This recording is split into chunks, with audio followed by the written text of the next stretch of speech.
Welcome to episode 44 of the Talking Friars podcast. I'm your host, Ben Fadden, here with Jacob Zimmermann, live. Sorry if you're watching the video version. I'm coming in and out, but we'll try to fix that. All right, so we got a lot to discuss here. We got the Miami series. Um, we also are going to talk about some of the trade deadline stuff that's going on because it's obviously picking up. It's never dead when AJ Preller is the GM. I'll say that much. So anyway, so first off here, let's start, game one, game two, game three, game four in Miami. And there I go out again. Okay. So, all right. So first off, game one, San Diego beat Miami 5-2. The story of this game, for me was Blake Snell. There's no doubt about it. Um, he had been coming off, that start in Washington, where it wasn't, great. Um, but he bounced back here. He had that one bad inning in Washington where he gave up 3 runs in one inning. That didn't really happen here. He was solid all around.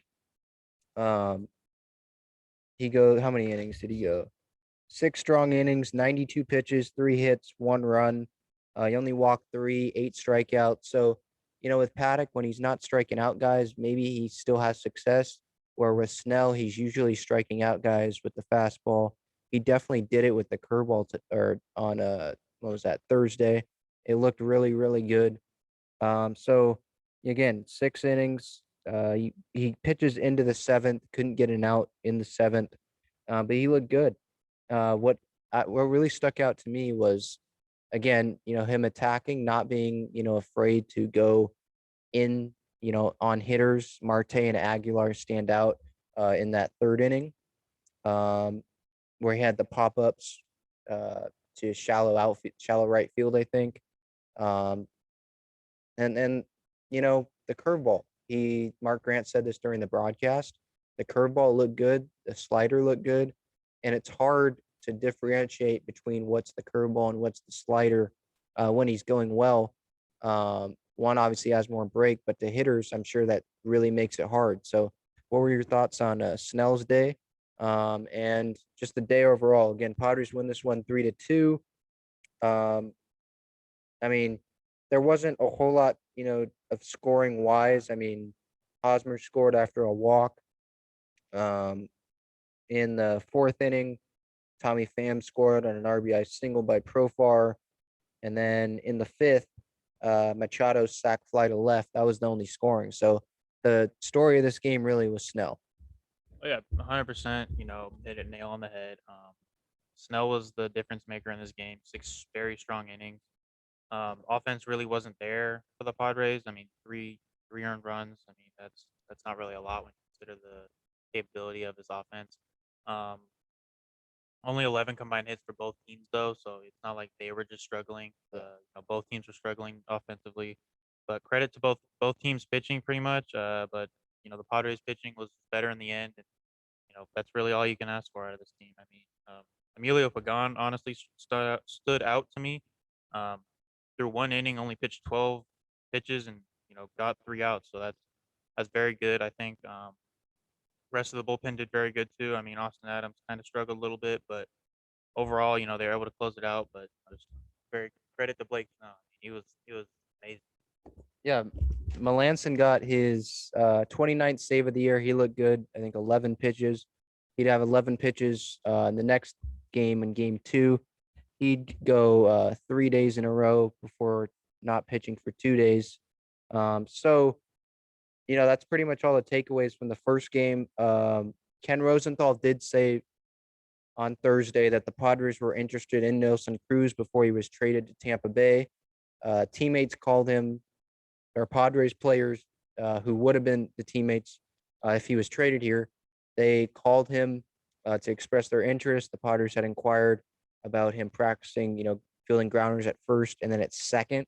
Second base was the one that really confused me. I can't imagine Cruz playing second base, only in like a shift or something where he literally doesn't have to go anywhere. The outfield's jammed, so Nelson Cruz wasn't really a fit here. You don't want to have Nelson Cruz, an all-star, hitter, have him, only coming off the bench, like that's his only role. So he just didn't really fit here. Right. Um, I don't think you need to say anything else about that. But I thought it was interesting. Preller obviously kicking tires on everything, including a DH when we don't have one in the National League. But with that said, it just wasn't that great of a fit because he wasn't going to play the outfield. Hasn't done that in what, 3 years. Um, and he wasn't going to play the infield. First base, maybe, but you're not going to bench Hosmer, the whole year, especially with the contract he's earning. So that was the Nelson Cruz stuff. Padres improved to 57 and 42 after that win. Game two, they would win 5-2. This was Joe Musgrove's start. He looked good. He grinded through it. His I don't think his command was great. Mud said that during the broadcast. When he threw a strike, it was kind of like Caratini was, kind of frustrated at times that he may have thrown a strike, but it wasn't like where he wanted it or outside the zone on a two-strike pitch or something like that. So, but this is like the mantra that Musgrove has earned, this entire year. Um, at least after those first four starts of the year, especially when he threw the no hitter. After that, he's been known of grinding through starts. Whether that was Sunday Night Baseball against Dustin May, he had to grind through that. He didn't go long, but he that was still considered a pretty good start based on the way it started. He's been grinding pretty much the entire way through. His numbers haven't been amazing, since the start of the year, but when you have that great of a start of the season, it's your numbers, unless you're Jacob DeGrom, they're not going to go down. They're going to go up. So, including the ERA, including everything. So Musgrove, 98 pitches, 6 innings, 6 hits, 2 earned runs, 1 walk, 4 strikeouts. Again, I wouldn't pay attention too much to the strikeout, total. His slider, I don't think it's been as effective as it was at the beginning of the year. Maybe guys are adjusting, looking at more film of him as of late. But so I wouldn't look at that. I would look at the walks. Only 1 walk. He's commanding the strike zone. I mean, he's throwing strikes. He's just not commanding his pitches inside the strike zone, really where he wants. But as for the offense here, they scored 2 runs in the first. Um, Tatis hits a homer. Cronenworth scores on the RBI groundout after tripling. That was a really good start, but then it got cold a little bit after the first, or after 1 run in the second inning on Grisham's RBI single up the middle. They would not score again until the eighth, when they put together 2 runs, 3 runs maybe, two. Uh, Cronenworth scored after being hit by pitch, and then they were gifted the 2 insurance runs because Jesus Aguilar made a bad throw. Then the catcher, Jorge Alfaro, kind of compounded that. So that was definitely a gift for the Padres. That was definitely a nail biter. 3-2 lead going late in the game. Melanson didn't know if he was available. It ended up being that he was available. He'd go 15 pitches, get the save. His 30th of the year. That's his third time in his career that he's had 30 saves. So it was a good all around game. Musgrove again grinding through. The offense didn't really show up, but Tatis gets his 30th home run of the year, or excuse me, Pham homered. Tatis is the third game of the series. Pierce Johnson came in with a huge strikeout. I did want to mention him after putting the game tying run in scoring position. Obviously, that was before Aguilar gave the Padres those 2 insurance runs. But yeah, overall, um, Stammen was activated. He wouldn't pitch. He'd pitch the next game. But just your thoughts overall from Musgrove. And then, I mean, the offense wasn't great, but, Pham got a homer to the opposite field. Seems like his power's back. Oh yeah, Fam. I think Fam's been back. After Twitter kind of went crazy on him. I think he got a little bit more fired up. The bat started, the ball started getting in play for him. He started hitting the ball out more.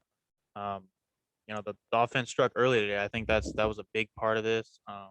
It kind of gave Joe Musgrove a little bit more confidence. I think. You know, even though he wasn't hitting his spots exactly, I'd say. Yeah. He was able to go 6 innings, which is way more, or it's more than what he's done lately. It's about the same pitch count too. 98 pitches through 6 innings. Before it would be 98 pitches through four. It felt like. Um, so yeah, credit to him, able to grind through those, only allowing 2 runs.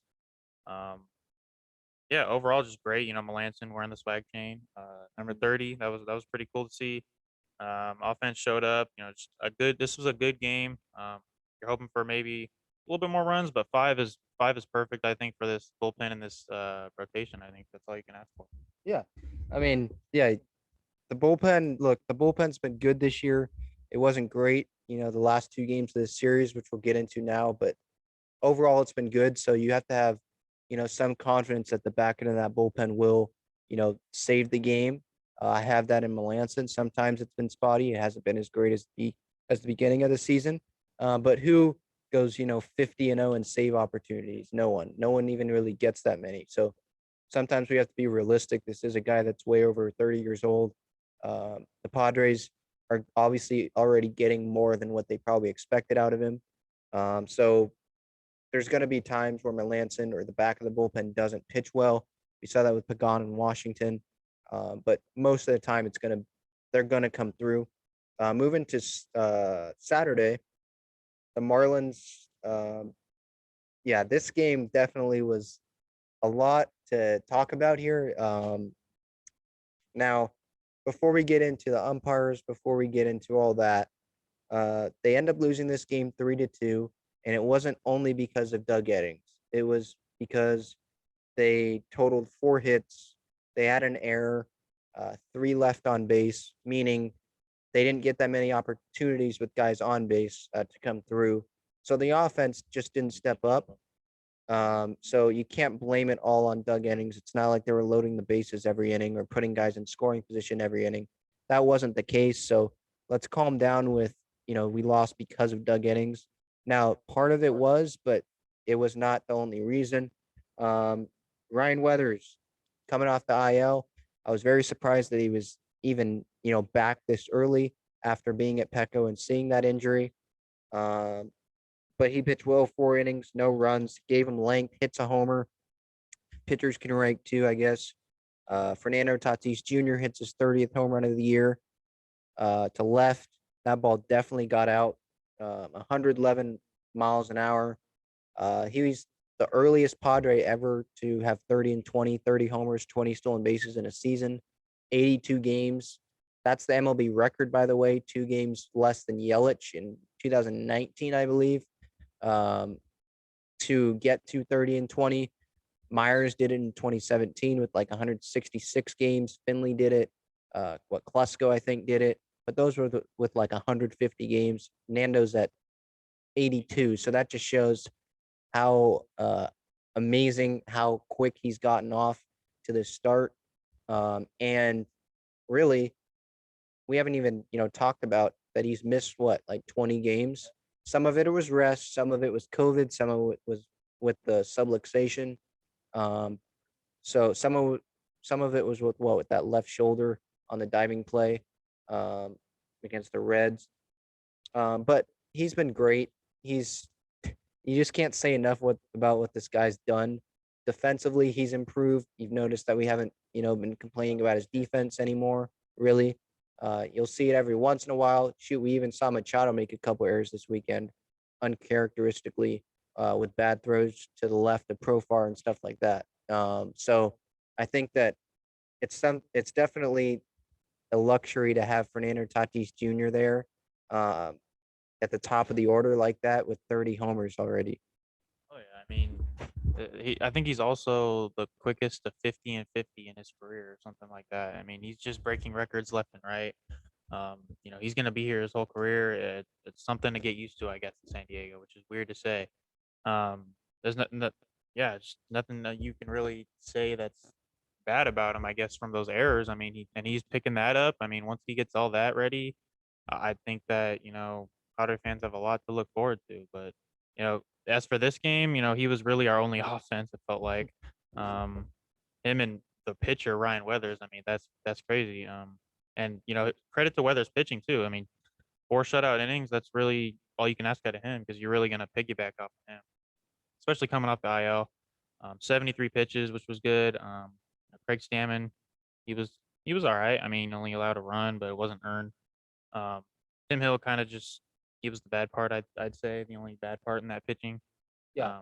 But Let's yeah, Yeah, talking about Tim Hill gave up 2 runs, but let's get to one managerial decision that's not going to be talked about because of Doug Eddings, which we'll also get to, obviously. Um, Chase Tingler decided to stick with Tim Hill, the lefty. What inning was this? The seventh. Instead of going to Austin Adams or righty, Jesus Aguilar was up at the plate. Righty on it was righty on right or lefty on righty, excuse me. They should have I think he should have went righty on righty. Austin Adams didn't have it, obviously, his first appearance in Miami, but righty on righty, slider heavy against Jesus Aguilar, who we showed, excuse me, earlier in the game. We saw him hit a just dribbler. He was swinging at balls outside the strike zone, a little dribbler to Manny, which ended up being an error, but he demonstrated that he was swinging at pitches outside the strike zone, and Austin Adams is a guy that would be perfect to capitalize on that. That didn't happen. He stuck with Tim Hill, who had already struggled. He already had not pitched well.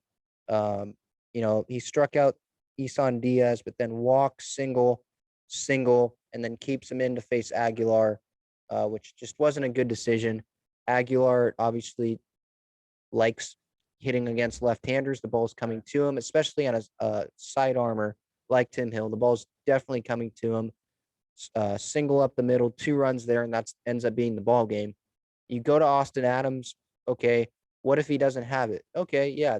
Well, I think you still went with the favorable matchup. Even if Adams didn't have it, post game, all Tingler would have had to say was, "What, you wanted me to stick with Tim Hill, who was struggling in the game? No, to face a righty, and Aguilar's like one of their most dangerous hitters in the lineup. So I think going with Adams there instead of Hill would have been a much more baseball wise decision, and he just didn't do it. Adams came in after that, but obviously it was too late. He goes 3 pitches, um, and he ends up striking out Adam Duvall, who he faces. Maybe he could have struck out Aguilar, and the Padres maybe would have, you know, had a chance to win that game instead of losing by 1. But those are my thoughts on Adams. Would you agree with that, Till? Yeah, just one thing. I mean, you never really want a guy to go lefty righty, especially against a power hitter like Jesus Aguilar. And Austin Adams was good this game. 3 pitches, 3 strikes, and a strikeout. You really want that matchup. That's really baseball is nowadays. It's the analytics, matchups, and you nailed it on the head with Tim Hill.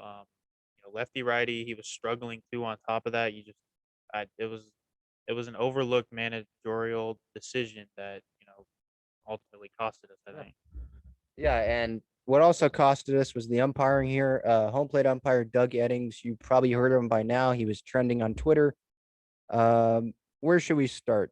I was obviously keeping score. I keep score of every full game I watch, and I couldn't remember a game that I've ever watched. Certainly the Padres, that an umpire was this one-sided against a team. Um, the Padres said after the game that they were going to send like a letter to the league office. That's not Nothing's going to happen there. They protect the umpires. Um, I think it's crazy. Or actually, I'll talk about that after. Let's just start with the strike threes that I took. I was always taking score and said not a strike under it in my scorebook. It started with Tatis in the sixth, the lead off, a ball that was off the plate, a breaking ball, struck out looking. That wasn't a strike. Will Myers later in the inning. All 3 strikes in that at bat were not strikes. Let's see. The seventh inning, Ha-Sung Kim, strikeout looking. That wasn't a strike. I mean, eighth inning, Tommy Pham, that wasn't a strike. He ends up getting tossed. Skip Schumacher gets up inning tossed as well. You can see the video on our Twitter account. Uh, just This guy literally did not know what the difference between a ball and a strike is. The title of this episode is Doug Eddings sucks at his job because he sucked on Saturday. There's no other way to put it. Kevin Acee said 15 of the 17 pitches that were called wrong, according to MLB.com, were against the Padres. So we weren't dreaming that this was some lopsided thing. It was lopsided. The stats show it. Scorecards on Twitter. He does these scorecards, after every game that a home plate umpire calls every day. The Doug Eddings one from Saturday from Miami against San Diego. the overall accuracy was 6% below the average from regular umps this season. So 6% is a lot when there's that many pitches in a game. Um, it was just terrible. You saw red all around the strike zone that this of the scorecard. It was just it was it was really infuriating, really. Mudd said it well, you're horrible is what he called Doug Eddings during the broadcast. There's shirts that are made of, Doug Eddings now, who is calling Jace Tingler Trace, and it's like, dude, his name's Jace. Um, so, Skip Schumacher, talk to him on the podcast. You can go look at that on YouTube or Spotify, Apple Podcasts, wherever you get your podcasts. Talk to him earlier this past week. Very mild mannered guy. He does not get, amped up. It doesn't seem like very chill guy, very smart baseball guy. So, and he'd never been tossed in his playing career, in his coaching career, before that day, before Saturday. So that tells you how really bad the umpiring was.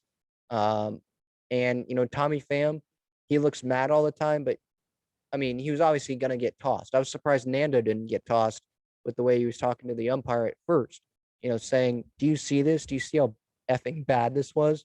So it was just bad all around. Uh, what were your thoughts on Doug Eddings, who was trending on Twitter?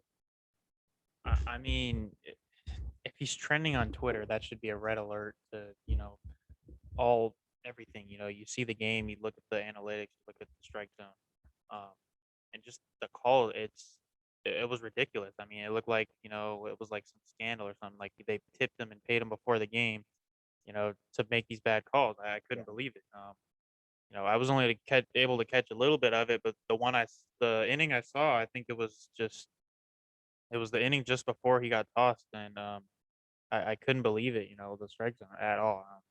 I saw the video on Twitter of Skip Schumacher getting tossed, and that guy, it had to have taken a lot to get that guy hot enough to get him out of there because you listen to the podcast earlier of Ben talking to him. It was just calm guy. Couldn't believe it.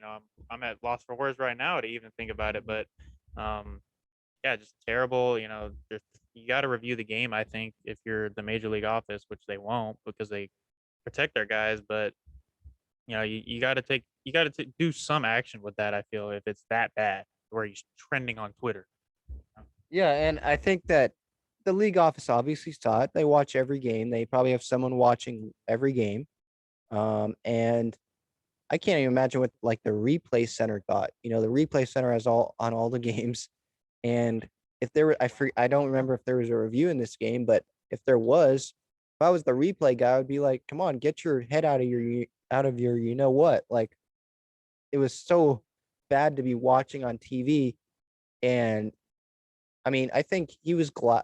Imagine if this game was at Petco Park Oh, and he'd be booed off the field. He'd have to say, "Oh, I have some cramps. I gotta leave," because it would be he would get booed all the rest of the game because that's how bad it was. I mean, again, like Schumacher doesn't get mad often. I know people are gonna get on Jace for not getting thrown out there and saying he doesn't have an emotion or he doesn't protect his players or it's like, come on, guys. What would getting thrown out of the game do? Schumacher, his bench coach already got thrown out, so he doesn't have the bench coach to, just resume his duties if he gets thrown out. Um, what do you want him to do? He literally ran out there to protect Hassan Kim from getting thrown out earlier in the game. When you're pissed off, you have emotion. There's sometimes though, it's not like the umpire, if he gets thrown out there and he, cusses at the umpire and says some things that he probably shouldn't say, that's probably just going to escalate the situation even more and just make the umpire want to call bad pitches against the Padres even more. So I don't know what getting thrown out there when two other guys, one player, one coach, what that would have done, except probably make the situation even worse. So again, Doug Eddings, hopefully he doesn't have to umpire a Padre game again, this season at least, because it's gonna get brought up. It's gonna keep getting brought up. So Don and Mudd said during today's broadcast, as we're recording Sunday, he said like But there was some question with the umpiring yesterday, Saturday was questionable, and Don was like, "Yeah, you think Yeah, I mean, questionable?" Um, it was horrible. That's what it was. So let's stop with that. Padres lose this game. Again, it wasn't just Doug Eddings, but that was the big story. Jace Tingler made and the staff made a questionable decision leaving in Tim Hill when he already struggled, lefty on righty instead of bringing in Adams, and they paid for it. They end up losing by one. 2 runs were scored on that single, so that may have been the difference in the game. So that was game 3 of this series. Padres are now we're 40, excuse me, 58 and 43. Moving to game 4 of the series, man, this series was long. It felt really like too long. Miami, when there's no electricity in the crowd, like there was like 10,000 people there. Like it's hard to sit through the game and there's no, there's barely any cheering. Shoot, when Tatis pinch hit earlier in the series and flew out and everyone like stood up and thought it was gone. That was the only like noise you heard in the stadium. It was like dull. I just don't understand how the Marlins can like make a lot of money when they have no one attending the game. They like shut off the whole upper deck because no one goes. Like that's embarrassing. When the Padres sucked in 17, 16, 18, they still had, 20,000 people in the stands at some point in the game, but 10, that's embarrassing. Um, Moving to Sunday's game, also embarrassing. The pitching staff just didn't really show up. You Darvish 4 runs. Padres end up losing this game 9-3. By the way, they only left 3 guys on base by my totals. Again, that's not good enough because not even the left on base part. They're just not putting people on base.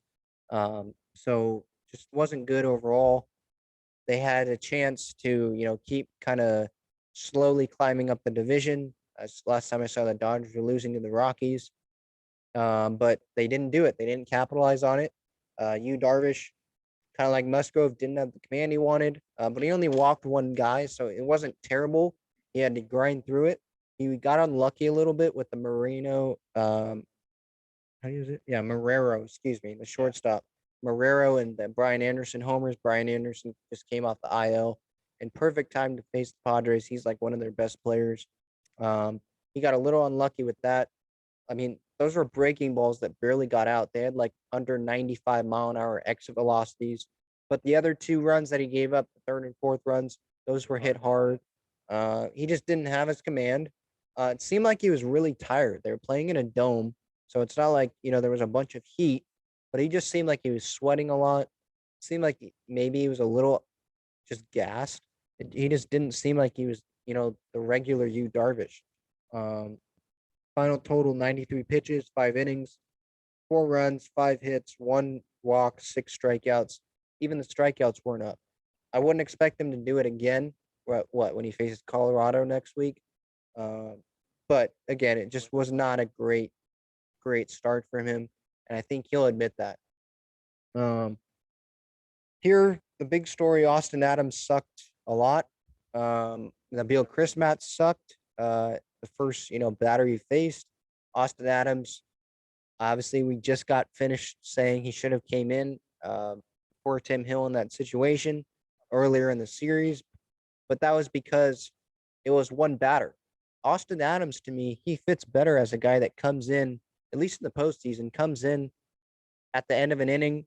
You're facing, a guy that swings at every pitch, and you bring him in at the end of an inning, and he can strike out the guy. That's what I don't think he's best used to, just use his slider over and over and over again for a whole inning, because one, guys are going to know what's coming, obviously, and two, if he doesn't have it, you're in for a long inning.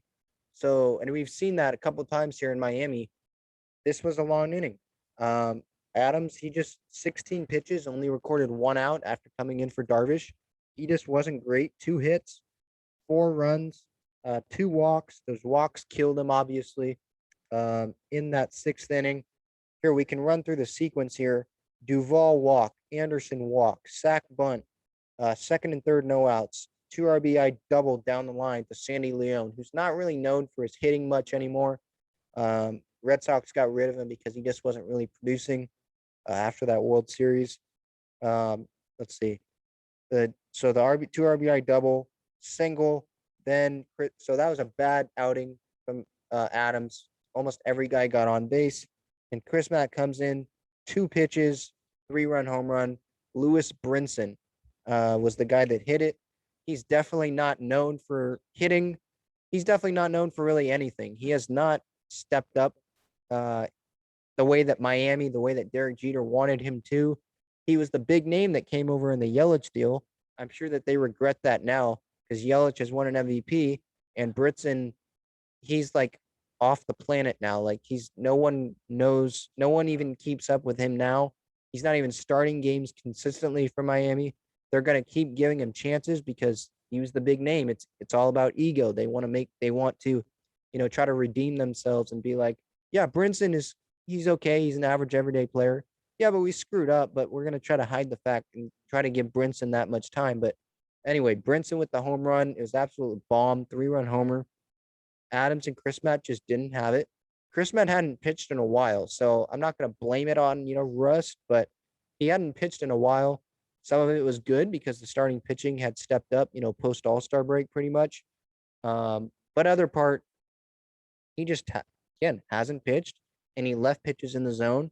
Um, when it was 9-2, the Padres obviously had to yield, kind of the white flag. Game's over. Um, you don't have your fans behind you to come back 8-0 against Scherzer. Um, and the Miami pitching was pretty dang good this series, right? I mean, Yeah, they that it was the offense. Our offense wasn't good either. But Chris Matt, pitched pretty well. After that, 3-run homer, that was all he gave up. No walks, 4 strikeouts, 2 2/3 innings. Finishes that bottom of the eighth. Obviously, Marlins didn't hit in the bottom of the ninth, but you're just what are your takeaways from this loss? Obviously, the pitching has to be, at the forefront. The relief pitching. I'm not worried too much about Darvish. I mean, no, not really at all. Darvish, this is probably his worst start we've seen in a while. He just looked like he was off, from the jump. From the jump, you see, he hung a couple pitches; those ended up going out barely. But then those two hard hit ones that ended up scoring two more. Um, 93 pitches through five. He still went 5 innings, which is eligible for the win. But the offense didn't show up again. Only 5 hits, compared to their 12, obviously. And then Austin Adams, he's a one guy matchup type of guy. You come in 2 outs, you want him to go against a righty probably just to get a strikeout, and then he's done. But he ends up going a third inning, as you said.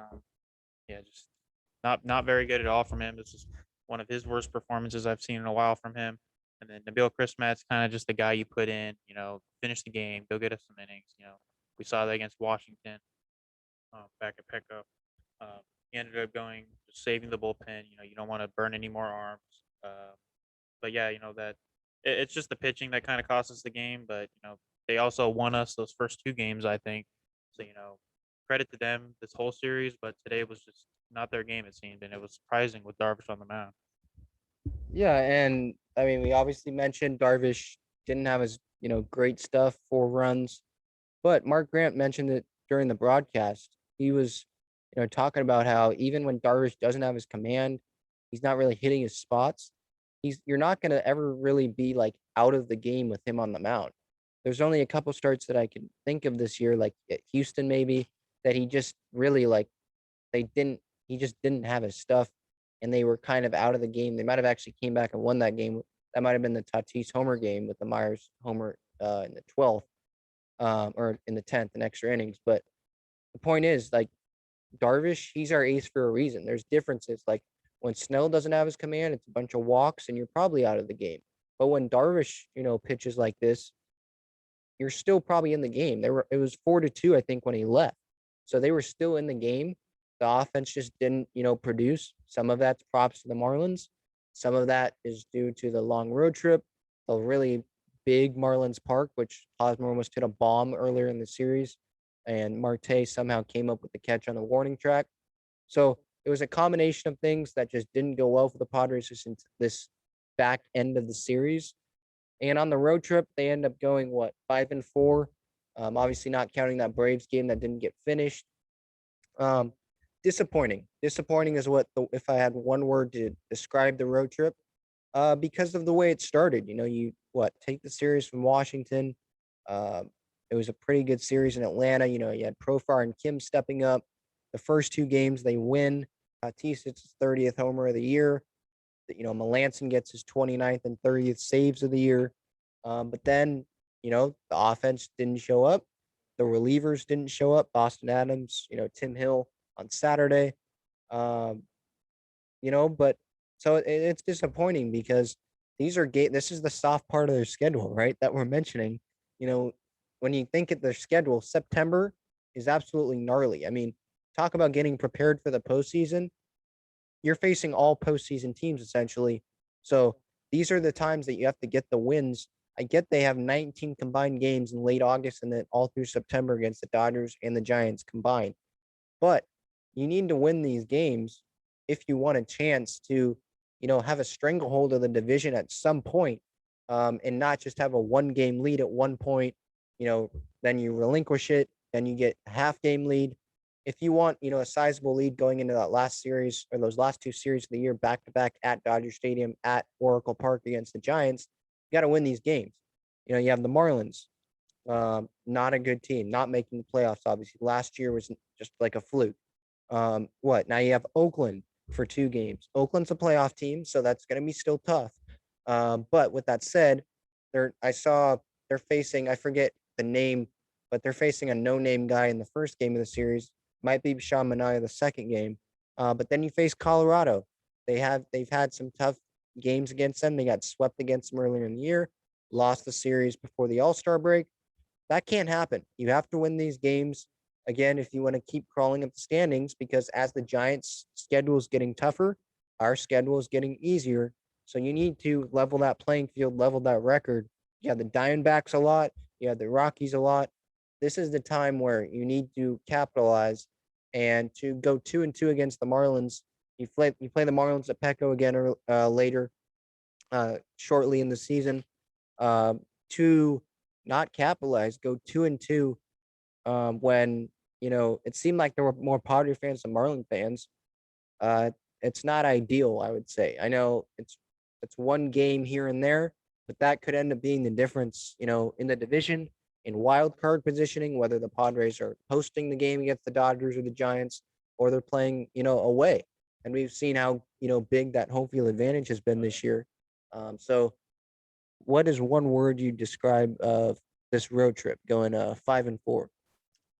Um, just a letdown. You know, you get such high hopes. You know, especially with the beginning how it went, and then all of a sudden you just ended on this sour note. It kind of ruins it. You know, obviously you did go positive on the road trip, which is I guess that's something you can take away that's positive. But you know, you want to gain some ground, and now was I think was the perfect time to do it. You know, Mhm. especially with Giants, Dodgers both kind of hitting a little bit of a couple L's now. It seems like you had that chance.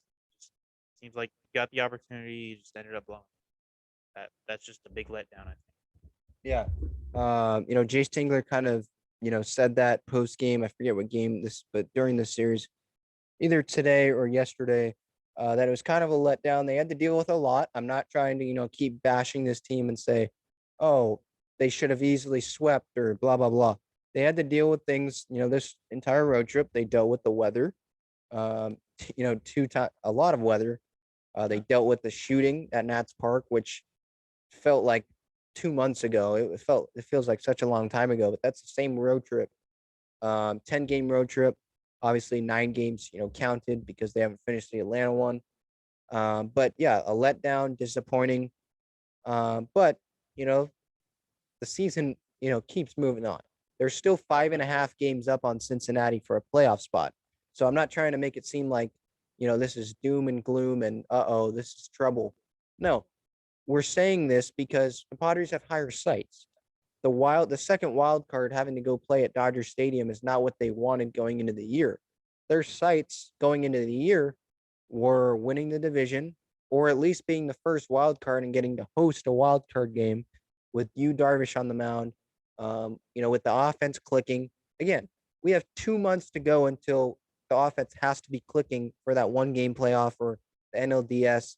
But that it's really important, to win these games and be in this, in the division race and still be in it, and win the division because you don't want to be this team that has you Darvish and Blake Snell and Joe Musgrove and Fernando Tatis Jr. and Manny Machado and Trent Grisham and Will Myers and Tommy Pham and Mark Melancon, an all-star, and Drew Pomeranz. You don't want all these guys just to say, okay, now we're playing a one-game playoff, and who knows? Walker Buehler could absolutely dominate, and we've seen that happen. They put Clayton Kershaw out there, and while the Padres have had success, maybe he can dominate. He steps up a notch, so, or maybe Darvish has this 4-run game, and that's trouble because, maybe the offense can't click against a starter. What if they have to face Kevin Gausman in the Giants? There's these situations where you just don't want to foresee that situation. You don't want to see that scenario. That's worst case. And so winning the division needs to be the mindset and moving to this trade deadline here.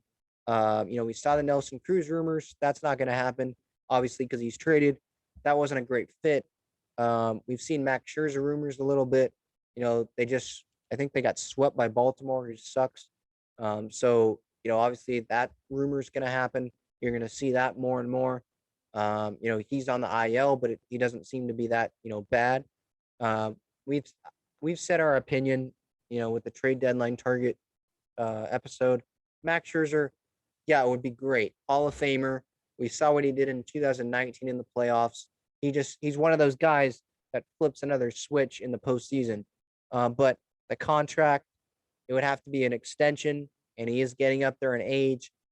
The rotation, if all goes well, should be flooded with options going into spring training next year with Adrian Morejon, though he has Tommy John, with Mike Clevenger, who's recovering from Tommy John, with Mackenzie Gore. Hopefully, you can't count on that, but come on, we know the talent's there. You got to hope that can, somehow he can get it together somehow. Maybe change his motion with his mechanics, make it a shorter delivery, kind of like how Hosmer changed his swing a little bit, but just make it shorter, more compact. And then obviously, you have, again, Darvish, Snell, Musgrove, Weathers, Paddock. They're all here, years of control. So that's the thing. You don't want to bring in a guy that's going to cost a lot of money that you're going to have to bring back next year, because I don't think you're going to have to need to do that. So you have to look at these 1-year guys, these 1-year free agent, next year guys, or, worst case, someone that you believe in that is a free agent at the end of next year.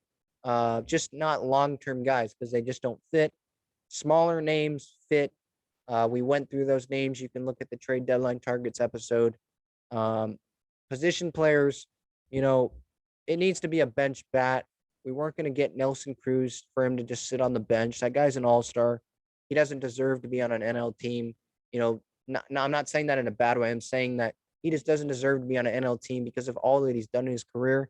He deserves to have more at-bats in the AL, and that's what happened with Tampa. So we'll keep you posted, obviously, with the trade deadline stuff this week. Might have an episode or two. Jim Callis, MLB prospect guru, he'll definitely talk to me on Monday about the Padres prospect situation, who they might have to give up at the deadline. What about Luis Campusano? What's the line? I'll ask him, what's the line? Where does it cross eventually? Is it a Joey Gallo where you have to give up Campusano to get him? Is it a Joey Gallo, which I'm not in favor of? You're not either. Is it a Trey Mancini? That's far-fetched because probably the offseason's a better situation, but I'm a big supporter of Mancini. Is it a starter? Is it a Kyle Gibson where we'd have to give him up? I wouldn't do that, because is he really even going to start games in the postseason? You need 3 starters. Maybe, you have a Weathers and a Paddock out of the bullpen or something, but where would he's not even guaranteed to start in the, in the rotation. So talk to him about that. You see him, Jim Callis, on MLB Network all the time, does all the MLB draft stuff. We'll talk about who the Padres got in the draft, what you can look forward to, their ceiling, stuff like that. So that'll be entertaining. This has been episode 44. Anything else? Nope. All right. Thank you, everyone, for listening and watching on YouTube, listening on Spotify, Apple Podcasts, wherever you get your podcasts. This has been the Talking Friars podcast again. And so long until next time, let's go Padres.